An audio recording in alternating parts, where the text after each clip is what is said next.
Okay. Yep.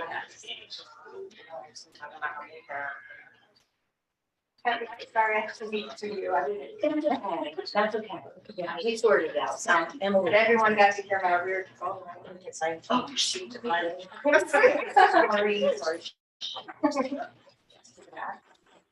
like to call this meeting of Public Schools Board of Education to order. Please rise and say the Pledge of Allegiance.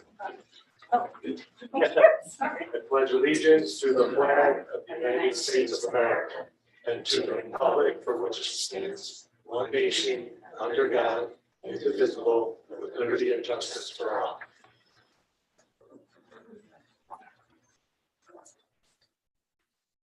Okay, so first item up this evening is the public participation portion. Is there anybody here we don't recognize who would like to?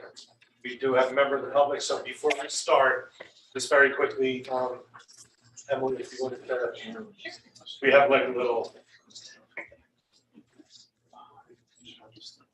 Come on board and have a seat. Yeah, yeah, feel free. And we have a little spiel that we say before public comments. Yep, welcome board, welcome to public comment at our meetings, whether in person or online for Zoom. When speaking, we do ask that you state your name and address. We do limit public comments to 3 minutes so that everyone has an opportunity to speak. And if anyone has any questions that require further attention, will be followed up after by the administration or someone else. And if there is anyone on Zoom who'd like to comment, we just ask that you raise your hand and you will be called upon. Okay. Superintendent Cook, Chair Claston, members of the board. My name is Matthew Guarneri. I am a resident of Clinton. I am president of the Italian American Defense League. I'm a member of the Italian American Alliance. I'm a member of the Italian American One Voice Coalition. I'm here today to speak to you about the 2022-2023 school calendar. This year, on the current calendar for this year, Columbus Day is listed. On next year's calendar, I noticed that it says school holiday and there's no mention of Columbus Day. So I'm here to ask you, what's your rationale for that change? Was it a deliberate change? Was it an oversight? And can we fix that error on the calendar? So I should have also mentioned that in meetings, there's not expected to be a dialogue, so it's an opportunity for the public to comment, and then we can follow up individually. So if there's anything else you'd like to share, as you have the floor, you're welcome to. Well, I would hope there is a rationale for the change and that it wasn't an oversight. Let me tell you something about the Italian American Defense League and those groups I mentioned. We know that there are changes that are going on right now with school calendars. Most of the dialogue around those changes are on whether or not to celebrate Columbus Day and Indigenous Peoples Day on the same day or to separate the days. So it's in the opinion of the Italian American Defense League that as educators, you want to teach multiple perspectives on history and to do it in the most meaningful way that builds bridges to all members of the community is to celebrate Columbus Day on the day that is traditionally celebrated, the second Monday in October, and to celebrate Indigenous Peoples Day on Native American Day, which is the Friday after Thanksgiving. It would incur no additional cost to the district because the Friday is already a day off. Also, the Friday after Thanksgiving is during Native American History and Heritage Month, and Columbus Day is in Italian American History and Heritage Month. So that is the recommended change that I am making to the board, and I hope that we could speak after this meeting. We could fill in more of the details. Columbus has gained a bad rep, and it usually comes from the decolonized movement. And in no way does the Italian American Defense League want to disrespect Native Americans. We actually want for them to gain the respect that they deserve. Our friends in the Native American Guardian Association, they actually agree with us on this change. So I'm hoping that you could approach the calendar with an open mind, and we could talk about both perspectives in history. And I believe that Madison could take the lead in this regard, about being the most open-minded and to honor not only Italian Americans and Native Americans, but also all Americans who celebrate Columbus Day as a patriotic holiday. So, thank you. Mr. Ranieri, I would just add that the board did receive your email on this subject, that you provided a load of research. And I just wanted to thank you for also offering that to the board. And So- thanks for your comment. Thank you for allowing me to speak, and I hope we could positively move forward. Thank you. Thank you. Thank you. Any other members of the public in person who would like to speak? Okay. Thank you.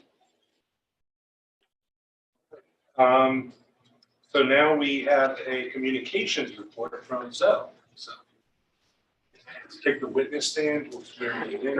This does feel a bit like a trial. So let me just preface this. So thank you for being here tonight. She's performing double duty, filming and working us through the meeting, but also providing us a communications report.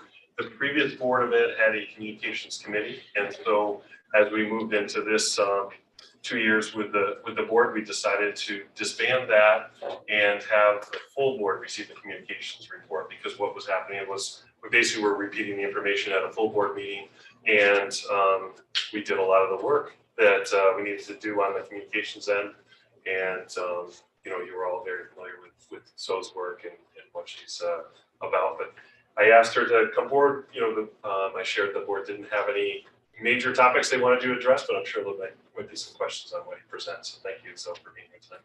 Sure. As Dr. Cook mentioned, since we don't have a committee anymore, generally what I would do at those committee meetings is just give a rough summary of what communications have been ongoing throughout the district, and then give you an opportunity to ask any questions you might have of me or the work that's currently happening. The two biggest projects certainly of note right now would be the successful referendum. I know we're all very pleased to have seen such a positive result on February 15th. I, for one, was very pleased with voter turnout, and I think we all did a very good job of making sure the public, no matter how they voted, was certainly well informed that there was a vote taking place. I think the voter turnout showed that. I know voter turnout turned out to be roughly 36%, which doesn't sound like a lot, but if you compare it to the last time we held a referendum in February, back in 2017, the voter turnout then was only 18%. So we certainly improved upon what we had seen in that month before, so I was pleased to see that.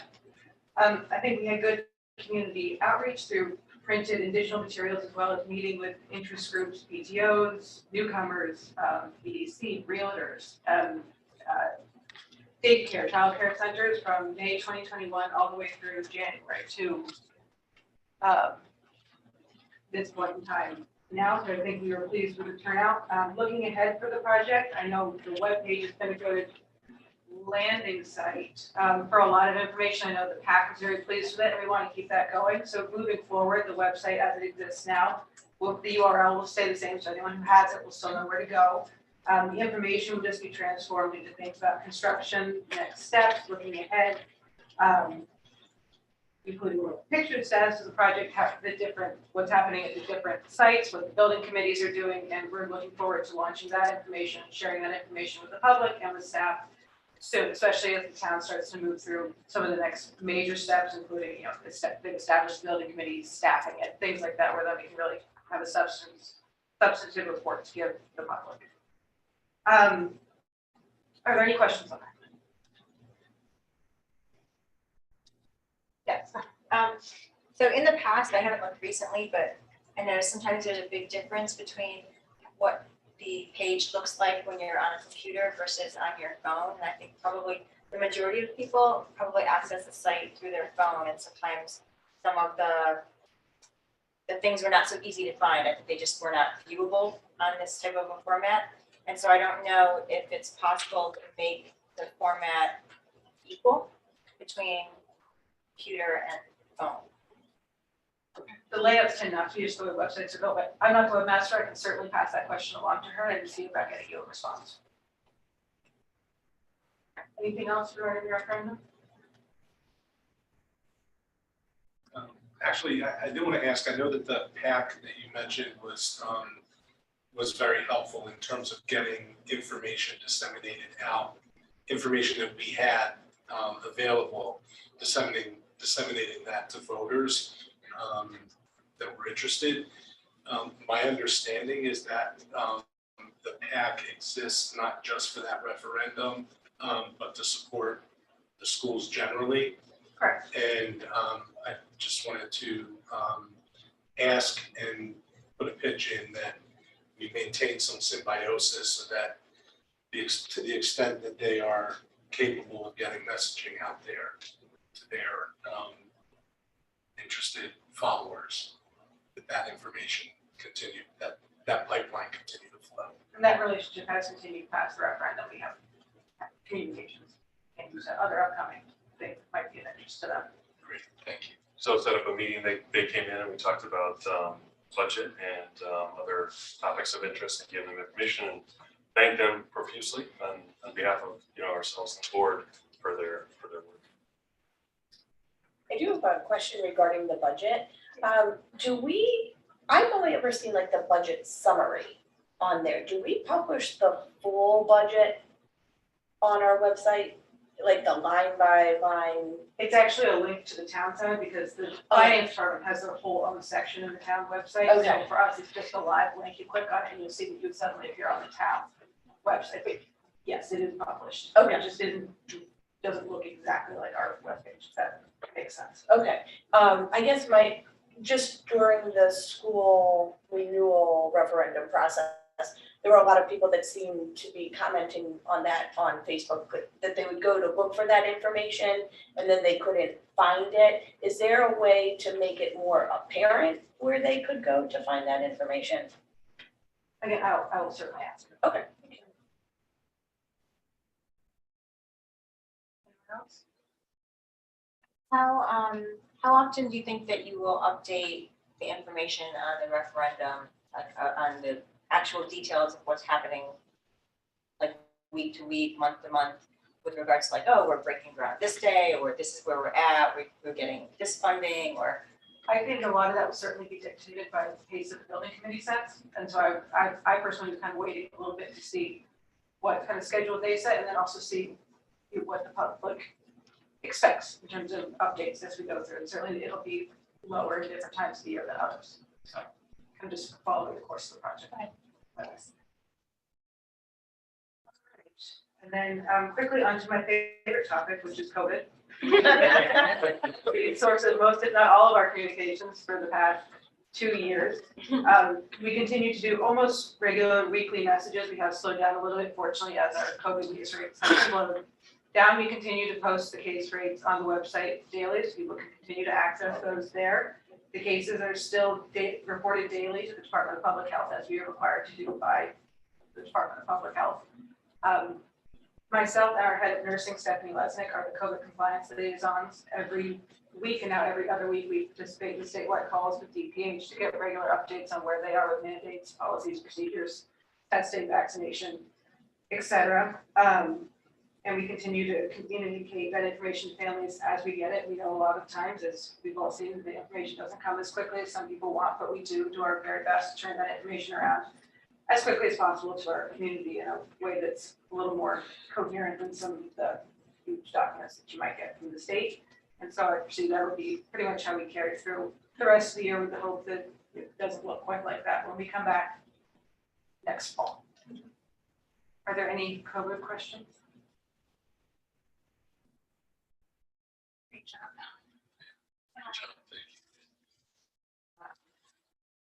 And then there's a couple other things, which is one I'd like to end on because I think it's a really positive note, is our kindergarten enrollment. We just launched kindergarten enrollment on March 1st. It is now completely online. It's a big thanks to, I'm not talking about myself, but the team at central office who built that, put that together and got that off the ground. We certainly had a very positive response starting off. It's been live for 15 days, and so far we have 82 students who have begun the enrollment process. which is half of the projected class for next year. So we're very pleased to see that so quickly. That doesn't mean they're fully enrolled yet. We can't see them necessarily in the system, but we see the parent has logged on, begun the process. And we do a heavy communications push on that in the beginning. I'd like to thank the 2 elementary principals sitting behind me who agree to do a video each year. It's always very popular on Facebook. Parents like to see that. They may not like it, but so it's nice to do that each year. And for us, it's just always great to have an early look at those kindergarten numbers for that purpose for the buildings, so just to have a good picture of what that looks like. And then just looking ahead, just as we kind of talked about, there will be continuing COVID communications until we finally see the end of that. And then we'll look over the summer, kind of transition away from weekly messaging to more of a newsletter type format, hopefully going forward, that really highlights more positive policy things that the district does and isn't just constant crisis communications. And again, continuing with the building project communications, which will continue all the way through 2025, if not longer, once we really want to tell everybody how great the new buildings are. So, are there any further questions that you have for me? Anything else you'd like to know? I just want to say thank you, though. It's hard to imagine what we did before you joined us. It really is.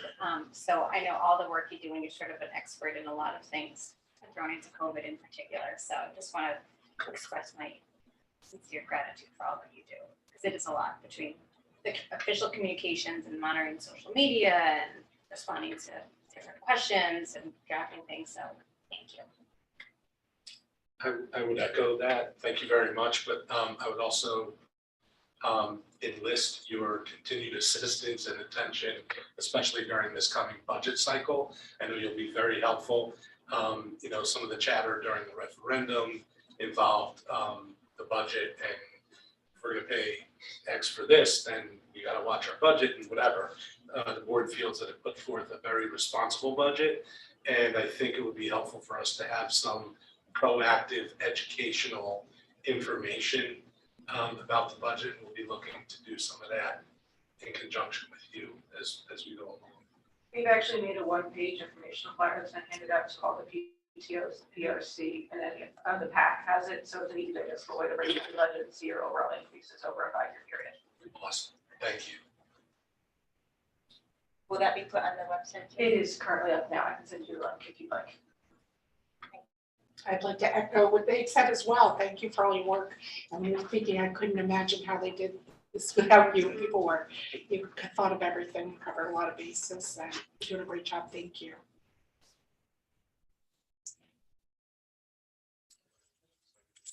I got asked quite a few times during the process, should we hire a professional firm for marketing the project, the school renewal, and I felt like we had that on staff, and so that was just tremendous. And for me, you know, going out to talk about events, most of the time, Zoe company, the company Seth and myself, and many times was right there with us, but she did all the legwork. You know, I was just kind of told to show when to show up and what to talk about, and you know, it was really helpful. So we couldn't have done that without you. So thank you so much, you know, for all your work on that. It was really exceptional. She had nice professional pieces prepared and everything. Yes, absolutely.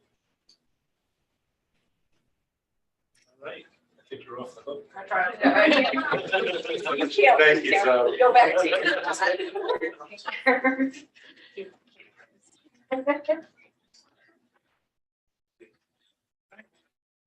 Next up is Dr. Cook will lead a presentation on the school development plan.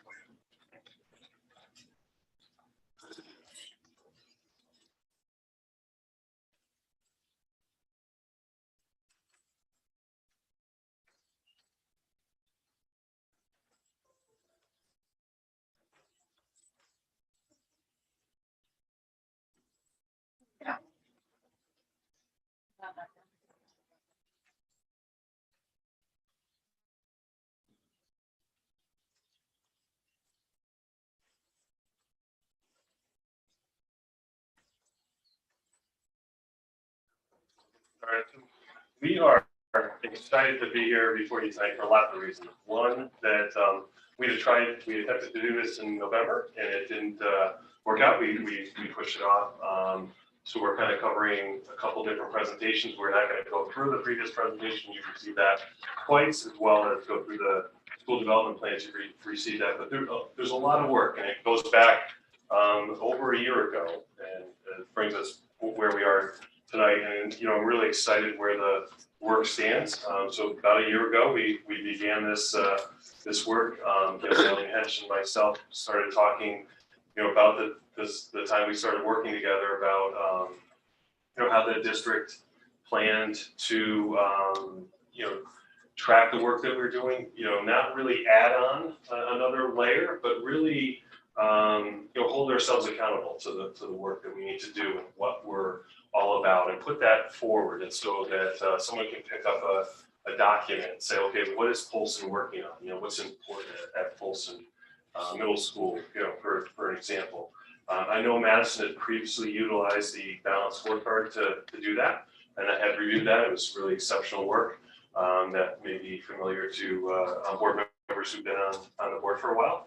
But really what Gail and I looked at was our vision for school development plans.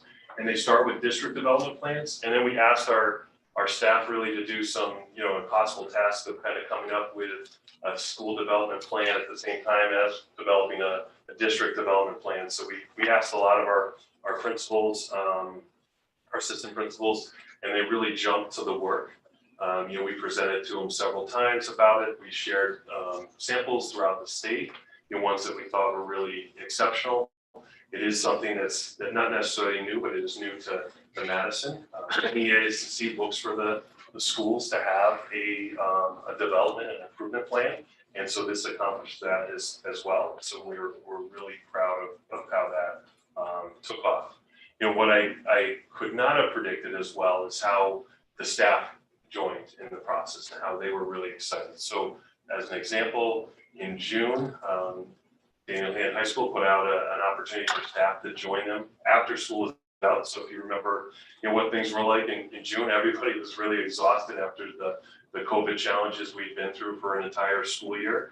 And the dining assembly hall was filled with leaders in the work, and even some teachers that just wanted to observe the process. And so for 2 full days, they started the school development process in June and continued that work over the summer. So that's just one example. Our other schools did that as well, and teachers at the building level really took to the work. As you've noticed from what we shared, it is a 3-year plan, which in education is a long time, but we do have a 1-year basically monitoring process. So what's important? What are we trying to accomplish for that 1 year? But we also know we have to look at it as well. So we think we've got the right timeframes in that area.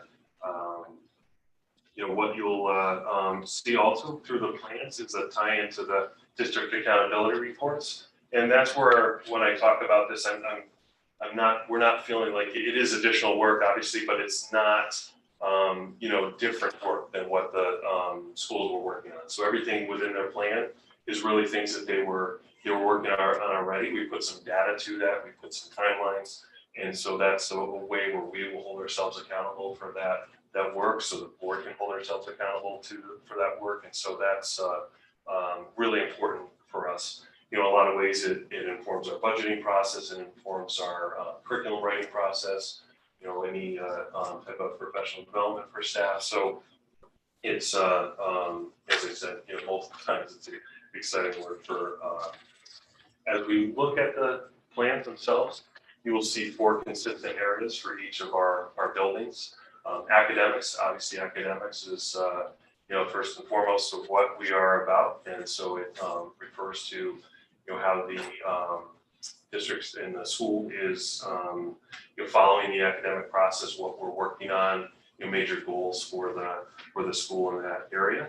Another area is talent. And so we know and know more now than we ever did how important our staff are, and so we have wonderful teachers in Madison. We need to make sure we retain, we recruit well, and provide the professional development that we need to. The board that has been around when we did the teachers contract recognize that very strongly. We need to do everything we can to keep our talent here. I think we also in some ways grow talent for our own district and other districts as well. We have a large number of our teachers going and getting their administration certification.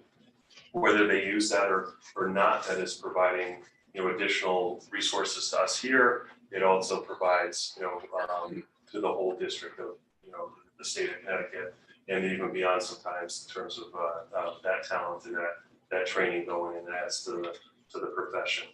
Our climate is also another area for both staff and students. One of the things that we've done a very good job on is surveying our staff and students, our families, and finding out about the climate. We typically get very high results in that area, but we know we always need to do better and have that growth opportunity. We also need to be able to adjust, and so there's been challenges as we've shared with the board in terms of staffing for certain areas this year and also shortage areas that have come to light that hadn't been before in teaching. And so we want to make sure that we're adjusting to that and also social, emotional needs of our students and our staff going forward. Systems is an area that almost didn't make our list because oftentimes it is a replication of the first three areas, but systems for us and the areas really, once we get to a point where something we're working on is where we want it, how does it stay there? How do we make sure that our hiring process is exceptional every year? How do we make sure that we prepare our students for careers after education, for exams, for SBAC, for those types of things, so we don't have to concentrate on that each and every year, so we can have different goals, but we need to make sure that we have those systems in place that support our educators, so that if we have a turnover in administration, that is apparent at the school how that works, and we're not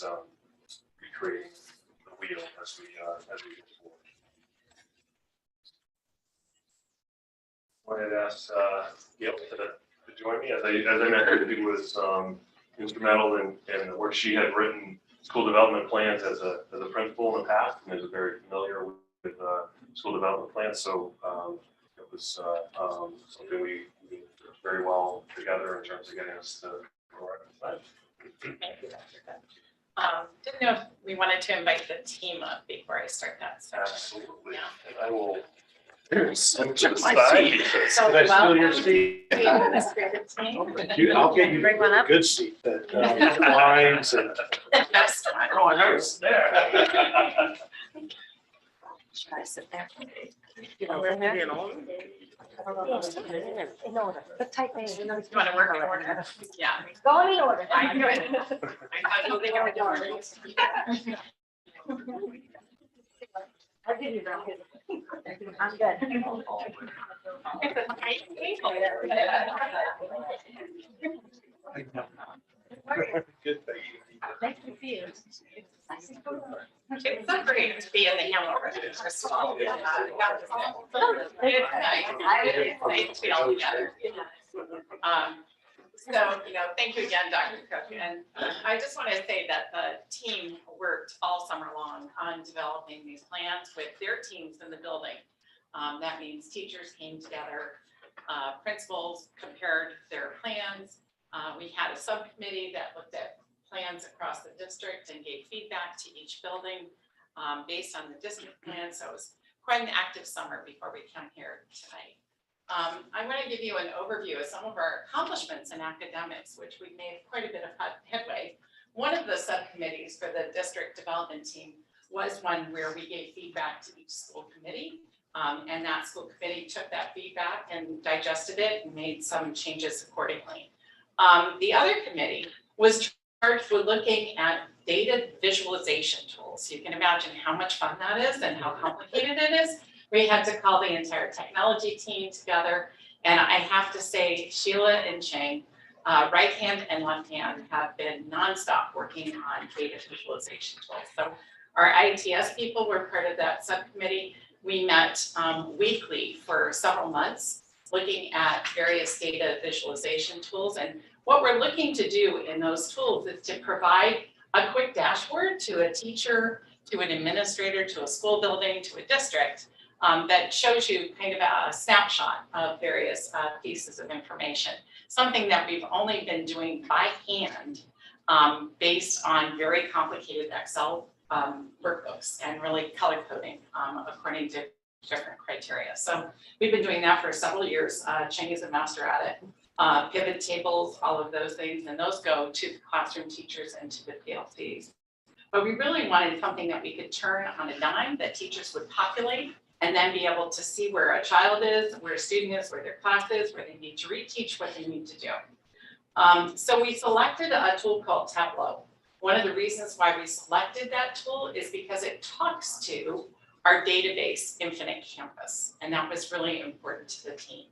Infinite Campus, for those of you who are familiar with it, is a tool that is a grade book as well as an information database, primarily used at Polson High School.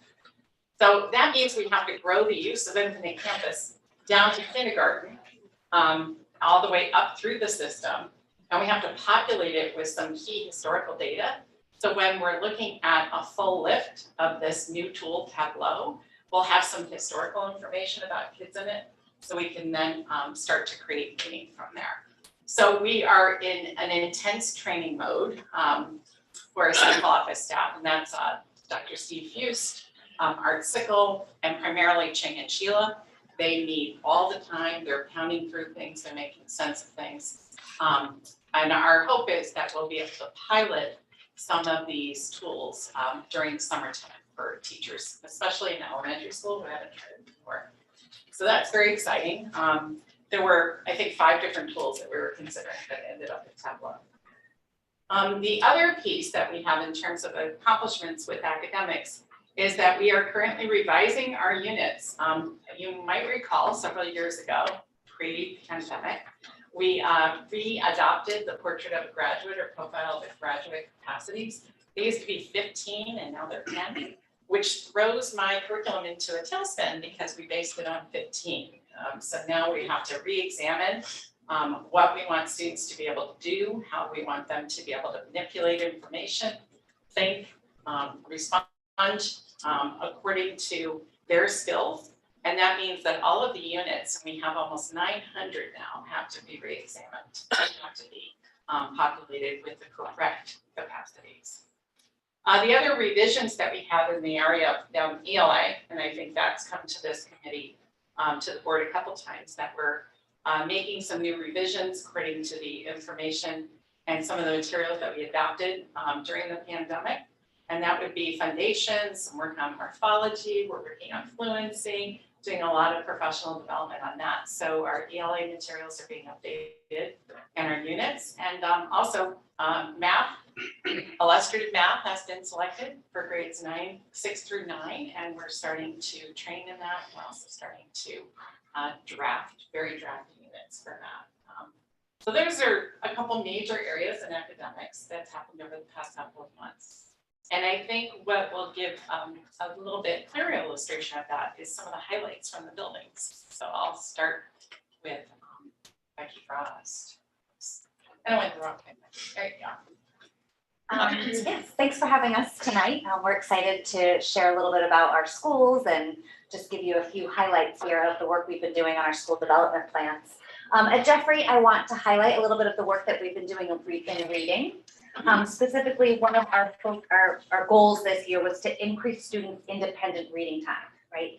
Really narrow and solidify our teaching, be really efficient with our teaching so that kids have lots of time to read. And our hope is that the more time that they are in books, the better their reading becomes. This was a goal this year because of COVID. Last year really cut off the tail ends of our school day. So we lost instructional minutes. It was a necessity, but this was definitely something we wanted to hit reset on and focus on this school year. So just for examples, in terms of reading minutes, on average, our kindergartners came in really with no stamina for reading, and they're upwards of 15, even 20 minutes, some of them. Some still at 10, that's okay, we're gonna get them there. But all of first grade, second grade, and third grade teachers are reporting an average of 30, even 40 minutes when they could squeeze in that extra 10 minutes some days. So the growth was very quick with this. It was, again, something that we worked on in PLCs and lesson plan together. And our easy CBM scores in terms of fluency really showed that this was beneficial. So for example, in first grade, our word reading fluency scores were strong. 85% of our students met benchmark in the fall, 89 in the winter. In second grade, 91% benchmark in the fall, 88 in the winter. And in third grade, 92 in the fall, 94 in the winter. So it's been exciting to see the growth. So thank you for having us again, as Becky said tonight. The work that I share from Ryerson really has the thumbprints of the Ryerson leadership team, as well as all staff members. So just to highlight a little bit in terms of the academics, knowing that the team built all of these focus areas and we rolled them out to all stakeholders within our learning community. One that we're very proud to highlight tonight is just the work that we do within the SRBI and PLC work. So 3 times a year, we have our data SST meetings. Those are opportunities for us to meet as grade level cohorts where we're looking at the performance data of our grade level students and looking at, first and foremost, what are the strengths? What are we noticing that our students are doing really well? And those are the things that we're going to capitalize on as we move forward in those next 6 weeks. And then we look at where are the areas where we have similarities in terms of weaknesses that we're going to target. I think that we're very fortunate here in Madison where we have so many people resources to support that next level of work. So where we identified in cohorts where the weaknesses are, we have our coaches, we have our interventionists, and we have our classroom teachers, and we have instructional paraeducators who are going to have this information on where are the weaknesses in the cohort, and then where are the tier 1 groups that we are going to create. Group these students, have the support of our coaches and our interventionists to support this small group work for both classroom teachers as well as our paraeducators to make the progress for students, to create that leverage. And it really dovetails nicely is once we have that identification, we then have all of that information to each week, our classroom teachers are meeting with our coaches. So what are the areas we're going to focus on? Well, then now that's the coach's work to come in and provide instructional strategies, approaches, resources, materials to be able to provide teachers and paraeducators with how to get that to work in those small groups. And that's continually ongoing. And then oftentimes when they're meeting with me through those times between that data team meeting and the next data team meeting is we're really checking on the level of progress that those students are making. And I'm really happy to say that that work would not be done without all of those people resources that we are afforded to. And we are able to really get very granular in the work and be able to see each and every student, the work that they are progressing at. And as it should, they should be exiting and moving in those small group work because it is so targeted and so specific. All right, Mr. Henderson. You know, I don't want to get anybody distracted here, but I'm really anxious to see how my voice picks up on this read along at the bottom. They're so clear and it's still struggle, so we can look at that later. You know, we go back to when Brown opened as Brown Intermediate School and we got to March and we went a lot of different directions. So we opened as a new school. And for some people, just new relationships, new organization, the work of our coaches is unbelievable. And we have 2 tremendous math and ELA coaches.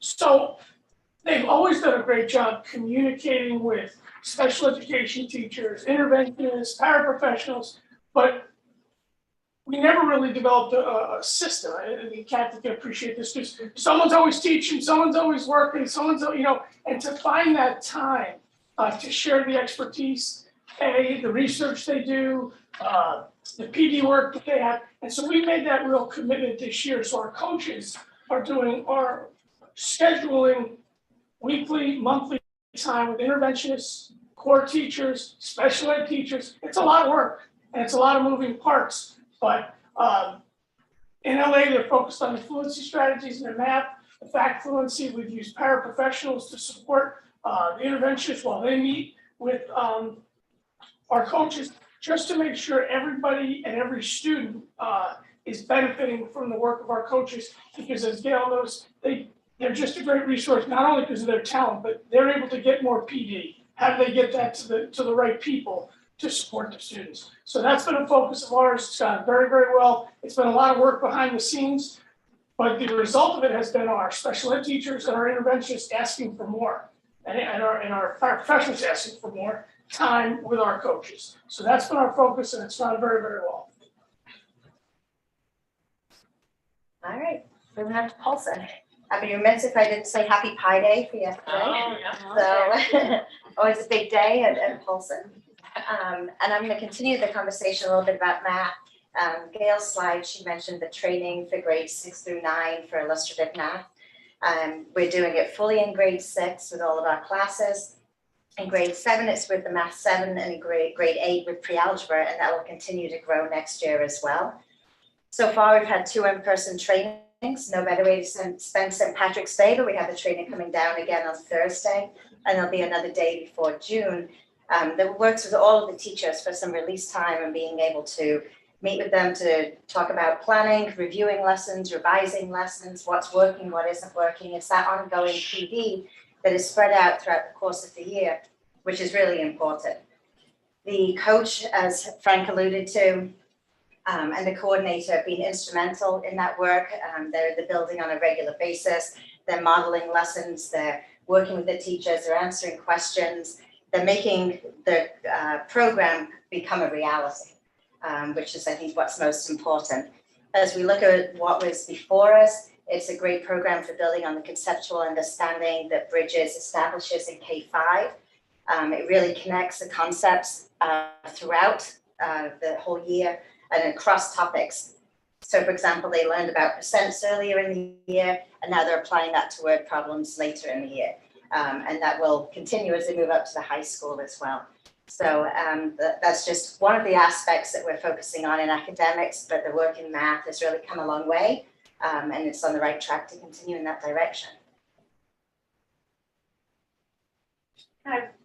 So over at hand, there's 2 things that I want to highlight with the work that we're doing under the umbrella of academics. First, also to echo sort of what Gail said earlier about the work of the profile graduate and the capacity work. So in terms of blending our written curriculum, most content areas already had gone through a revision cycle of their curriculum prior to changing the profile of a graduate and changing the capacities. So outside of PE, health, and music, each one of those other departments really needed to look at the curriculum units that they already had written and realign them to the new capacities. So that's been a really heavy lift. Our coordinators have really played a significant role in spearheading that work. So the help with professional development time and department time, that Tuesday meeting time, is where a lot of this work started to happen. So some departments are accomplished and finished with it, others are so close, and so they hope to get there. And then it'll be sort of weaved into the new curriculum that's written in the PE health cycle and the music cycle. So they won't have to go through this revision because they're just gonna write with these capacities in mind. And the other thing that we would like to bring to your attention is that we're, with the help of Corey Rice, one of our newer science teachers, the previous district that he came to, he helped to initiate a Fab Lab. And so I know that this has been something that has been shared with you before, but we're excited about taking some space in our library that really is underutilized at the moment and thinking, how can we make this a better space for kids to learn and grow and play, even in a high school setting, and what can they do to sort of engage in their learning in a different capacity. And so we're exploring the Fab Lab and trying to bring that to light, really trying to focus on how do we staff it, being creative on what that looks like for us, and really trying to hone in on Corey's talent and really being able to have him help leverage this new initiative. home team. Yeah, I just want to mention that Fabula, we haven't done a formal presentation yet to the curriculum committee, but we will be looking forward to doing that in April, so you'll hear more about that. I wanted to point out too, and I was remiss in doing this, in your board packet, you'll see a glossary. We have alphabet soup like crazy in education, so you'll see a lot of abbreviated terms, SST, PLC, it's all in the glossary. So we tried to cover as many of those acronyms as. It's the best document ever. It's a lot to take in, and of course, because we have so many groups and committees, we have an acronym for everything. So I don't know if Dr. Cook, you want us to go forward through the whole presentation or take questions for Chuck? It's up to the board. Would you like the whole presentation and then circle back? Sure. Yeah, okay, great. Then we are on a roll. We're going to go, our second piece is on climate and positive school culture. So Dr. Cook, I apologize for presenting from the back row, but this is my last slide, I believe. So what we have done, as the board knows, we created an equity, diversity, and inclusion committee that is operational with representation from across the district, from teaching staff, from secretaries, nurses, and really have just started to get that process moving. Administrators on the group as well, of course. And I was so impressed. We had over 100 staff members indicate interest in that, so we had to really narrow it down to 25. And so we've done some book clubs, had some really robust discussions about what we are about, what we would do. The work of the committee would be really developing, a professional development plan for our staff, looking at our curriculum, looking to diversify our workforce as a educational institution.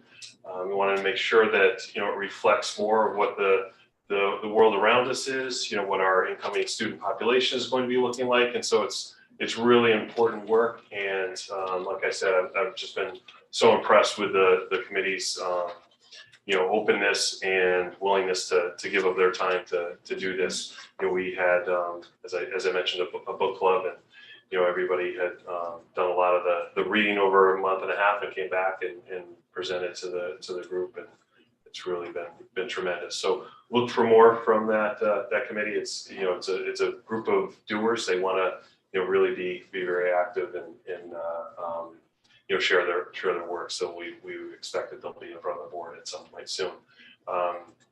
As something that we also wanted to do was make sure that all staff receive trauma-informed practices. Too often we keep that information just to a small group. We want to make sure it's beyond our social workers and school counselors who really lead that work, or school psychologists, really important in that work. But all staff members really need to have that background to support a student. We want to make sure our students have multiple adults that they feel comfortable with talking to in our buildings, but we do have some students that may be new to us, or maybe new to that building, that only have one or two adults. So we want to make sure that they're available to respond and know where to go and provide that support.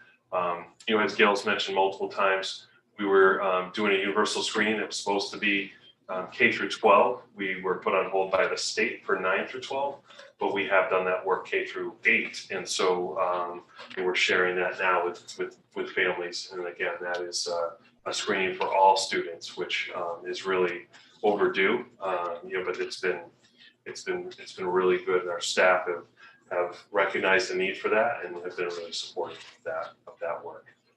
Having a positive climate is really what allows us to do all those other things. One of the common sayings in education, I think also in industry, is that culture eats strategy for breakfast. Meaning basically, if you don't have the right culture, your strategy is not gonna work. And so making sure we maintain the right culture, because as I see the buildings, we do have that learning culture, that growth culture, within our adults in the building and our students. And so we want to make sure we maintain that through difficult times like we've seen, and even build on that to even be better than we are.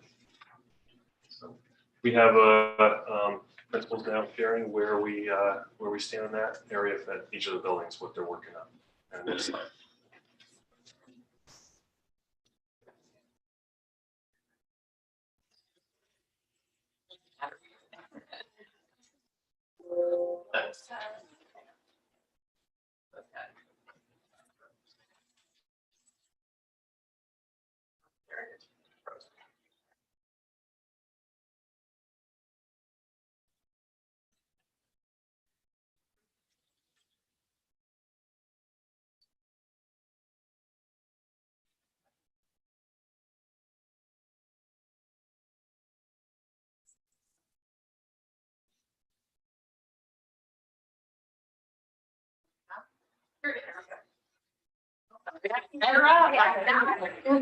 So, you know, at the very essence, creating a positive school climate at our elementary schools, at all our schools. We really want our students to feel known and valued and really like they belong at Jeffrey School. So one of the things that we do to sort of take a temperature check to see how we're doing with that is each spring we give a student climate survey. It's a set of questions that we ask, about 6 of them, that is required of the state. And one of the questions on the survey is, do you agree with the statement that all students feel like they are included at Jeffrey School? And last spring, we had some data on this question that as a principal broke my heart. 69% of our 3rd graders felt that there are groups of students that make others feel left out. So there's a small element of this that is developmentally appropriate. They're working through friendships and how to include people and, you know, best friends. What is that all about now? So we know it's going to pop up, but we can certainly do better than 69%. So it's not going to be a one hit. We're going to have an assembly and talk about inclusion and it's all going to be magically fixed. We know it's in the little moments day to day where we build that trust and those relationships amongst our students. So we've done a menu of things, as you can see up here, to make sure like every student feels like they have that place, whether it's on a 3rd grade leadership team, safety patrol, you know, that's for some kids, that's the highlight of their day, putting on that badge at the end of the day. For others, it's our PTO workshops. I'm currently leading one for kids that want to learn how to write cursive. So maybe math and reading are really tough for you, but cursive is where you can shine. a lost art. Yeah. Former 3rd grade teacher, I'd say. We are a unified champion school, so we have unified sports where kids with special needs are included and along with typical peers. We have had some big sort of spirit weeks, cool to care week. We do positive office referrals every day where kids can be caught being good. I brought you a sample. So any Jeffrey member, these hang in every classroom. Any Jeffrey team member can fill one out about a child being caught being good, and it gets sent to me and I read it over the loudspeaker in the mornings. Sometimes I have 10 of those and it makes for very long morning announcements, but it's time well spent. So we will re-administer the survey this spring with the hope of seeing an increase in that number. And working off of culture, we feel that leadership has an opportunity to start even with our youngest learners. And this year we have started a KHR Future Leaders program. And when we were looking at this as our school teacher-based leadership team this summer, we really obviously wanted to have student leadership, but we did not want it to have it be just a certain set of students. We felt that there are so many opportunities throughout the school year to get involved with our young population, and the interests may change. And so within every type of initiative or project or program, there are different types of things that students can lead or be a part of or have an interest in. So we really open it up to all of our 3rd grade students. And so we share what the initiative is and all the different components that are involved, whether it's advertising, making posters, being on the morning announcements, going into classrooms and supporting the younger students with buddy reading or collecting toys or the food drive. But each month when we have a different program, our third graders are part of that, and it changes and it evolves based on the initiative. So it allows every child in that third grade to be a part of that. And you learn, as the staff and myself, we learned so much about each of the individual students at a much more personal level and make those connections. So that's been highly successful. We have our unified sports team that our third graders are our mentors with. They lead that work. And we are starting on Monday. We are doing live announcements each morning through Zoom. And we have a rotating schedule where kids in third grade will have the opportunity to do joke of the day, quote of the day, weather, lunch. In my office, it'll be quite interesting. I'm sure they're going to help me greatly with the technology piece, but we're going to give it a go. But we're very excited. They're super excited. So can't wait for them. And it should be about them. It's their school. Well, Brown, before I speak about Brown, both Kelly and Becky brought up the unified sports, and as part of positive schools culture and climate, we're joining together in June. We're going to host their Brown, but all three schools will be having a unified sports day. So more to come on that. We'll get that to you, but we're going to try to have a real big event for all of our kids involved. But at Brown, our advisory work started in November. It came out of our leadership team recommendation that, once a month we call it pause, PAUSE, just to kind of stop what we're doing. Our guidance counselor, school counselor, Liza Hayes, does all the work, so there's consistency in all of the morning meetings. We spend about 20 to 30 minutes to call kind of time out and focus on a different theme.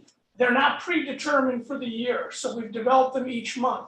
To date, themes have been gratitude, generosity, responsibility, kindness, and this month, empathy. So we decide as a group when we meet at our leadership meeting what the next topic will be. In addition to that, all students receive lessons in conflict resolution in the classroom, stress management, including yoga in the classroom. But our pause is something that's, as Dr. Cook said, it's a 3-year, we're just getting going. And so next year, we may go twice a month. It's been really well received by parents, certainly by teachers. And again, we like the idea of creating them, not predetermining them, but based on what we're seeing with kids, what we're seeing in the news, what we're seeing with current events, and building on that. Is it yoga with goats? Next month. We're live, Seth, otherwise. It's leaving you alone.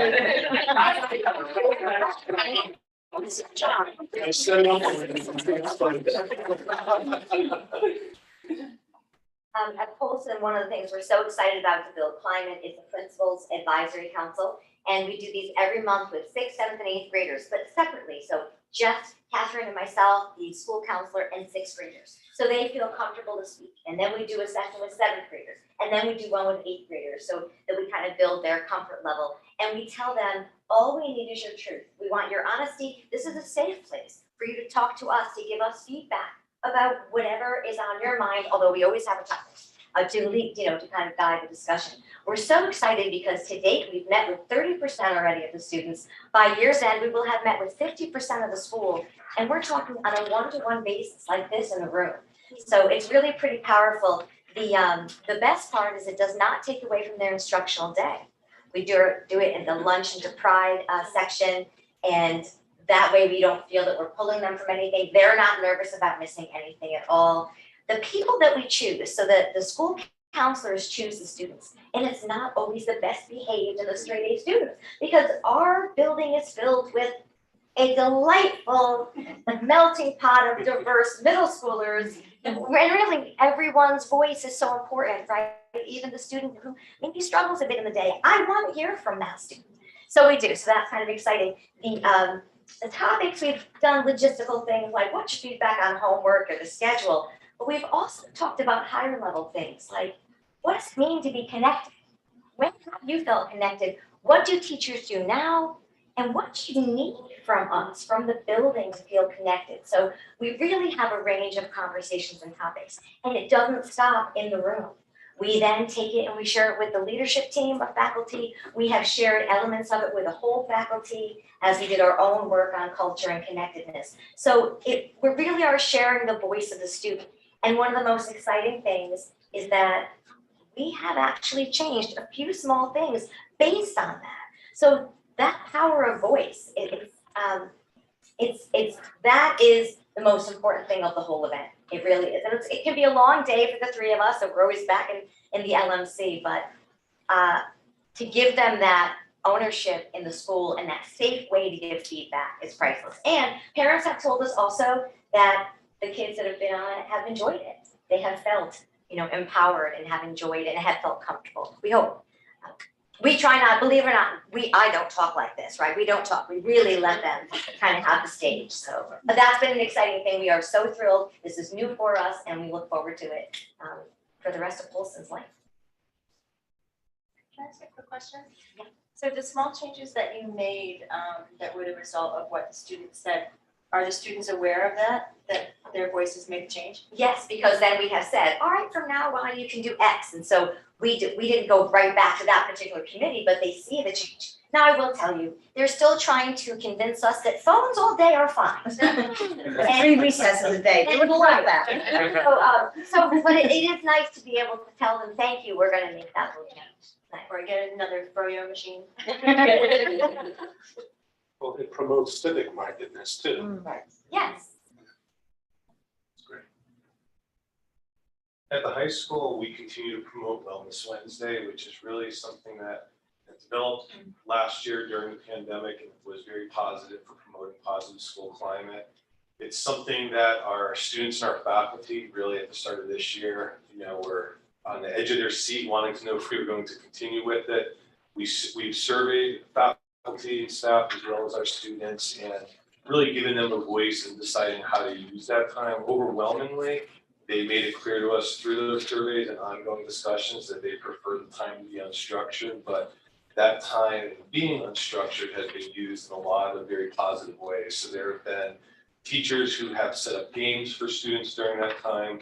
There are teachers who put out cookies, that put out fresh bread. In our library, the library staff will put out chessboards. They will also put out puzzles and things for students. So students can take a break any way that they want. A large number of them will go to the CAP simply to get a snack and if they hang out with their friends either in the CAP or outside, and at the same time they'll seek time to talk with faculty. And likewise, there's a population of students and faculty that we'll see together walking on the track during that time. So it's really a nice break midweek that has been very positive within the school community. And just, some other things to also mention that with that time, when people do have something that they want to, share with the student body and with the school community, they're able to do that. For instance, next week we have an art exhibit that will be shared with students during that time. So it's had a lot of positive, it's contributed, a better way of saying, a lot of positive ways to the day and to the week for students. One of the other things that we focused on this year is really changing our messaging with specific regards to our guidance counseling department, to our school counseling department, to really emphasize all the things that they offer to our students. And that department, along with Melanie, myself, and the coordinators, have worked all year with a consultant from Learn to improve our SRBI process to really look at not only students that may be in immediate need of support, but also on a whole scale basis as to how we can improve student learning and student experiences socially and emotionally. And one of the things that I know you're familiar with through the budget process is that we've also been doing a lot of work on trying to improve our advisory program and the advisory stipends that you've supported in our budget that's going forward. The plan is to continue that work over the summer. And so, just even recently, those individuals, not only have they been continuing to work with students and with the community of people to work on lessons, they even just yesterday made themselves available to faculty that had any additional questions about how this program is going to move forward. So a lot of positive things that are developing there. And in general, some other things that aren't mention here, we obviously continue to meet with our student leadership and with our student leaders regularly, and they work to try to improve the community, try to improve our school. And things that we've done this year is our toy drive that we did with Faith's Toy Closet. And in addition to that, we're working this week with faculty and students for Say Something Week that we're trying to again encourage later this month.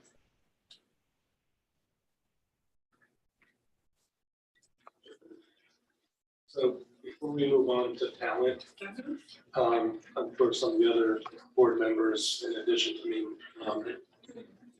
probably share a vision that school climate has to take on a new meaning going forward. We all saw the results of the NYFS made survey this year, and there was probably had a lot to do with COVID, but probably also just has to do with the nature of our community and the nature of our students and their striving for academic success and being driven. And this goes back to, the race to nowhere stuff a few years ago. I think we're really starting to see some students adversely impacted by their self-drive for academic success, parental drive toward academic success, some issues like, bullying, which occurs in every district.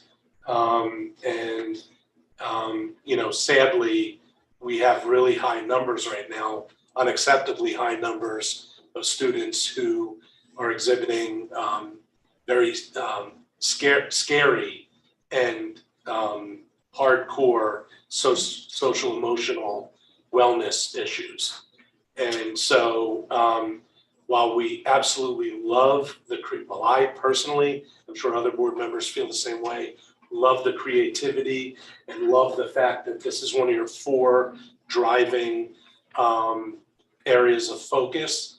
I personally would invite you all to double down, think outside the box, and really try and tackle things like bullying, cyberbullying, in the higher school grade levels, acquaintance, inappropriate conduct, and student accountability, responsibility, and those sort of things. Because if we're truly talking about turning out students who are prepared for the 21st century, I think we owe it to them to turn out students that also are socially, emotionally adjusted for this very difficult world that we all face right now. And thank you all so much for everything you do. And I would just encourage you to keep up the good work and even, like I said, double down, dig deep, take the top off of it and think outside the box, and really commit. This board will likely be considering ways to support those efforts going forward. It's probably going to be a point of emphasis for the board. Well said, thank you, Steph.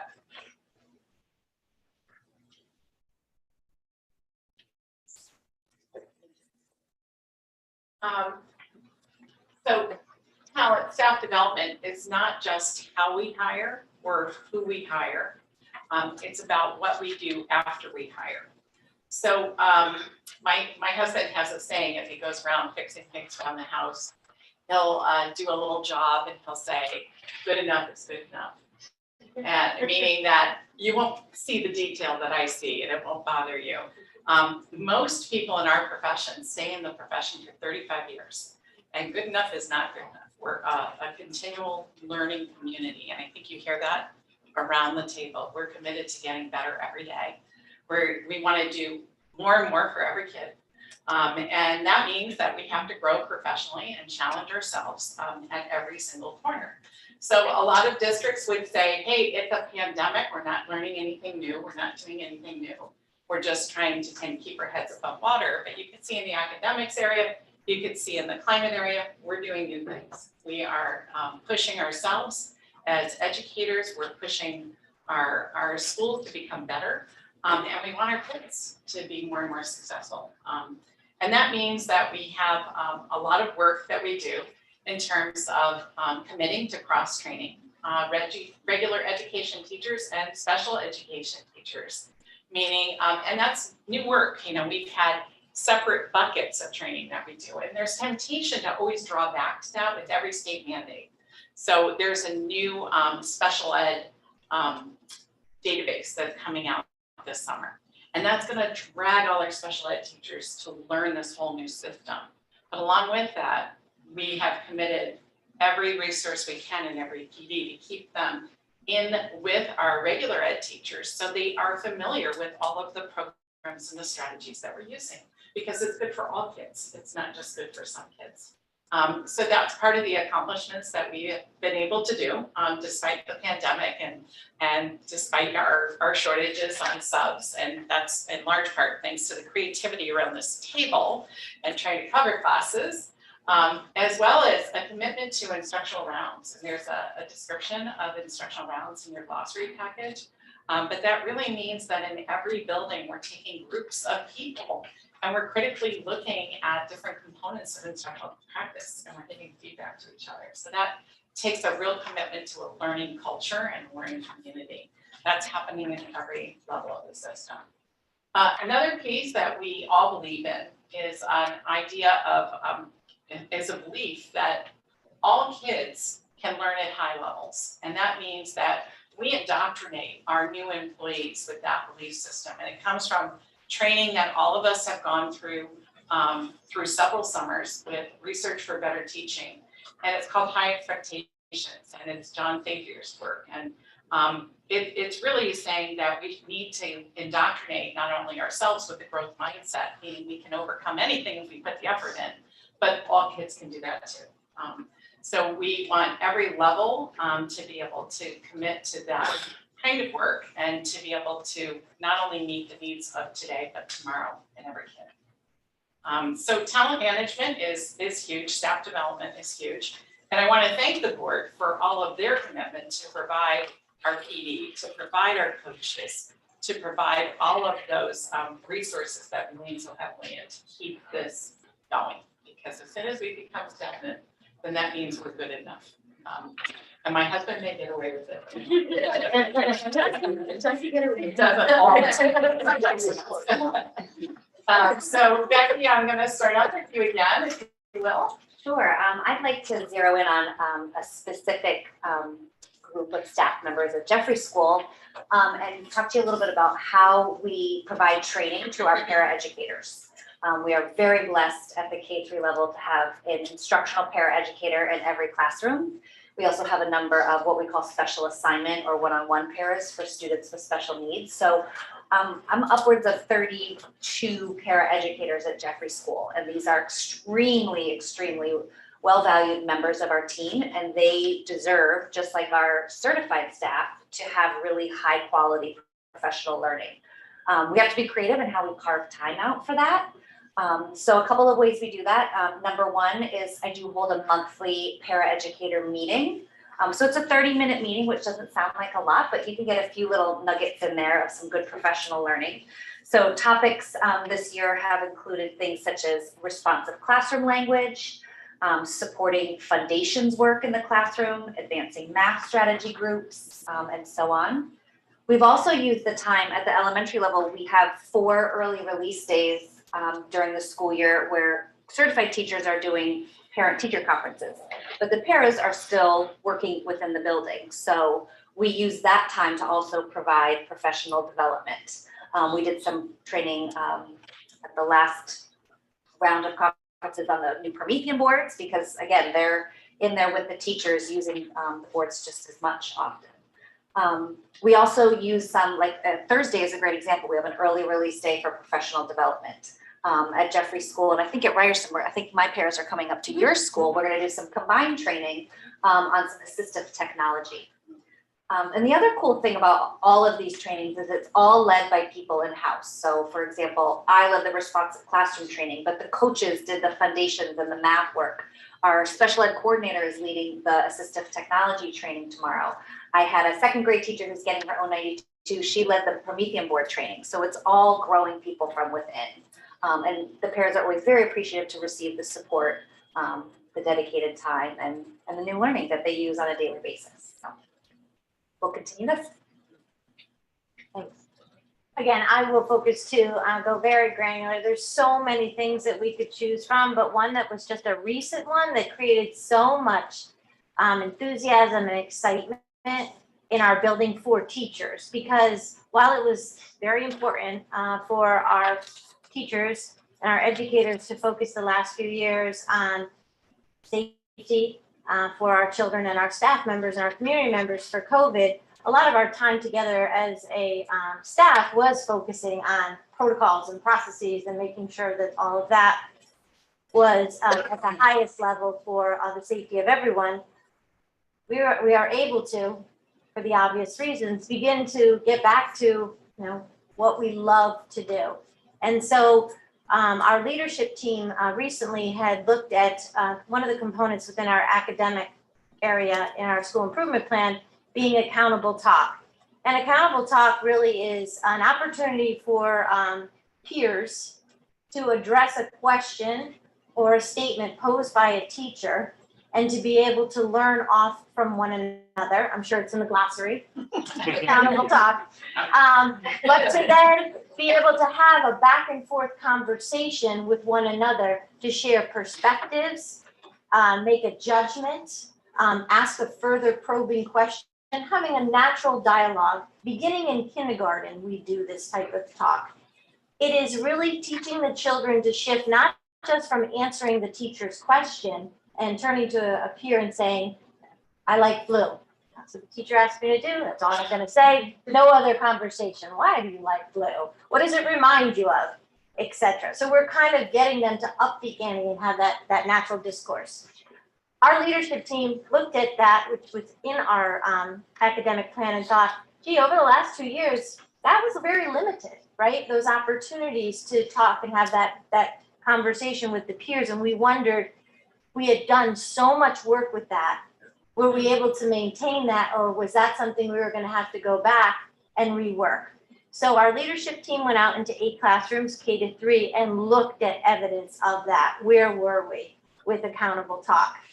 Thankfully, we felt in looking at those 8 classrooms, maintained and ready to elevate that work. So I met with the coaches as to what can we do to increase that repertoire for our teachers. And so at the last faculty meeting, our coaches each held a classroom. And so the teachers rotated into 3 different workshops. They were the students, and they learned different strategies and approaches to elevate that work, whether it's in ELA or in math. And I know Gail was a part of that, but the buzz and energy that was in that pod, because we were doing the work that we all love, was so exciting. And then to go back the next week into classrooms, and Dr. Cook was walking through some of them with me, where I could say, they just learned that from the coaches, already implementing that in the classroom. Just speaks to, we have people in the right places doing the right work, and are excited to keep growing. And obviously our students are the beneficiaries. For the record, I graduated from the same Hudson certification program. I had a feeling, Frank, I had a feeling. When you talk about talent management, or talent, recognition or whatever in the Madison Public Schools and around all the schools, there's a lot of talent. And, we learn from each other, and there's so many opportunities to fill these. We could have added that. I focused on just the commitment that people are making to the district, in the buildings, et cetera.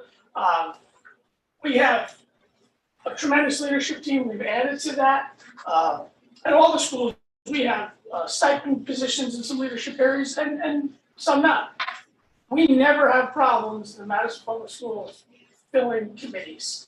If anything, I think Dr. Cook's equity committee is a perfect example of it. I don't know all the details, but I know a lot of people the committee would have been too big if you took everybody. So many people looking to be part of it. Specifically at Brown, we have teachers serving as mentors for other teachers, formally, and what's really nice to see is informally. We have we have 3 new core teachers, and you see people in the department spending time with teachers just to help them be successful and adapt and adjust to Madison. We have teachers, cooperating teachers for student teachers. Even in COVID, we've had people, I have 2 teachers this year who've taken on, and I know they've gone to different schools in the district as well. We're volunteering for building and district committees. And also, so many people offering to run clubs after school, and that's been we've lost that since March. And we've turned out about 8 or 10 clubs that every one of them at Brown have been filled. And I have teachers who are like, I'll run a second session, don't worry about it. So no kid, we're really proud that not one student was told, oh no, it's filled. We don't have not enough room. They're running multiple sessions, just so kids could be there after school as part of it. So that talent management, really at Brown and across the district, there's just so many examples, but I focused really, I think similar to the high school, all the people who are working just to help the district in any way they can, whether it be the school level or the district level. Thank you. So we have, for Paulson, again, like everybody has said, so much that we can celebrate and focus on. I chose to talk a little bit about instructional rounds with you today. That is again, focusing on the instruction.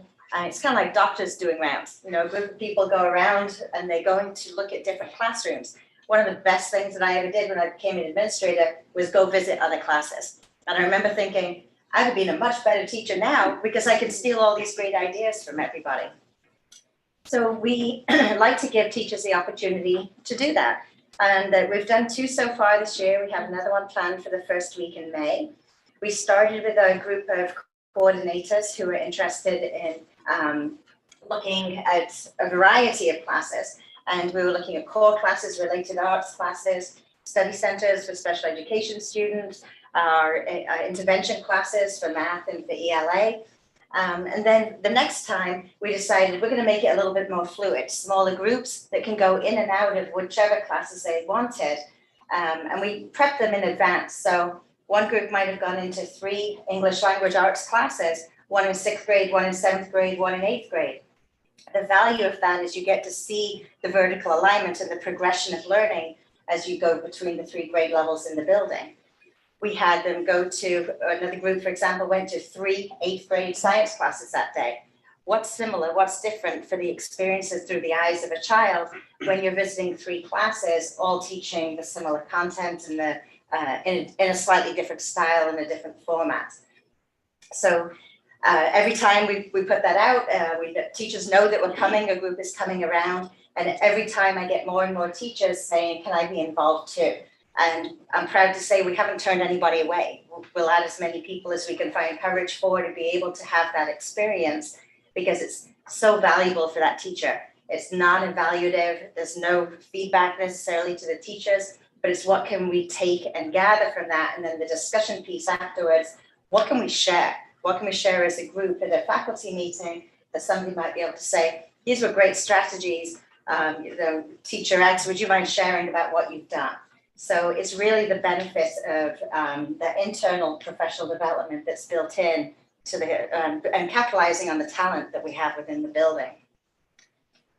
We also have focused on certain questions and items that we want to look at when we go into a room, such as how are the students using technology? How is the teacher using technology? We know that through COVID, we were very much reliant on the use of technology in Google Classroom. And now I see a sort of a shift coming back from that, that there's a time and place for technology, but we're able to do much more of that small group work, the face-to-face conversations, desks and clusters again instead of the rows. So it's been nice to see the changes that have really been coming and driven by the instructional rounds and the teachers and their conversations with each other as well. And I didn't mention actually that we have coaching cycles that have been going on all year long for language arts and for math. There's nothing more valuable than that ongoing professional development of the planning, the instructing together with an instructional coach, and then that assessment and looking at student work afterwards to say, what are the next steps? What did I learn from this as a teacher? What can I do differently to help my students move forward? And that'll continue throughout the remainder of this year and then obviously into next year as well. Good evening, everyone. Thanks for the invitation tonight. Talent management, I'll echo what Frank said. I think all the administrators here would agree. We're pretty spoiled with the level of talent of our faculty and staff. And it's a really impressive group across the district. Our school at hand, we have a lot of teachers and we have many that are looking for various types of leadership roles and are always willing to step up, and some are looking for increased opportunities. We have just about 100 teachers, and 25% of our teachers actually have their degree in ed leadership and certification to actually be administrators. So we want to keep them active and interested because we would like to keep them, although we do support when they want to leave for new opportunities. We don't always love it, but we definitely support that opportunity. But we did really try to focus on making it a point to share both formal and informal opportunities. We have a group of teachers who just have a teacher certification who are thinking about some leadership opportunities. We have several teachers right now who are currently doing their internship to finalize the process for their educational leadership degrees. And like I said, we have over 20 teachers who actually hold their educational leadership certification to be administrators. So we have a lot of talent in our buildings, and we've tried to really open up some opportunities. Some of the things we've done, for example, we've added several members of the faculty to our school leadership team that Dr. Cook mentioned at the beginning of June. We had over 20 people in our dining and assembly hall, really the day after graduation, working for hours on the school development plan, which was a new process for all of us, really meaningful work.